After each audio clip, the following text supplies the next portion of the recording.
গ্রামের নাম ছিল খেজুরতলা। এখানকার মানুষ গরু ছাগল পালনে অভ্যস্ত, কিন্তু হঠাৎ এক অদ্ভুত ঘটনা ঘটতে শুরু করে। প্রতি রাতেই কারো না কারো গরুর দুধ উধাও হয়ে যেত।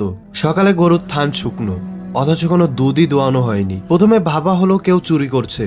কিছু মানুষ পাহারায় বসলো, কিন্তু অবাক করা ব্যাপার, পাহারাদাররা মাঝরাতে হঠাৎ ঘুমিয়ে পড়তো আর সকালে দেখতো গরুর দুধ উধাও।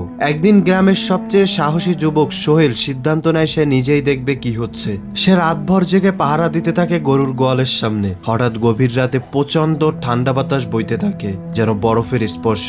সোহেল দেখতে পায় ঘরের দরজা ধীরে ধীরে খুলে যাচ্ছে, আর ভেতরে ঢুকছে এক অদ্ভুত ছায়া। ছায়ার মাথায় ছিল শিংয়ের মতো কিছু, আর চোখগুলো জ্বলছিল কুয়াশার মতো আলোয়। সেই ছায়া ধীরে ধীরে এগিয়ে গেল গরুর দিকে, আর গরুর থানের কাছাকাছি গিয়ে শ্বাস টেনে যেন দুধ চুষে নিল। গরু একদম চুপ, নড়ল না, মনে হলো ঘুমে অচেতন। সোহেল ভয়ে জমে গেল, একটা শব্দও করতে পারল না সে। হঠাৎ ছায়াটা ঘুরে তাকালো তার দিকে, চোখে ভয়ে শূন্যতা।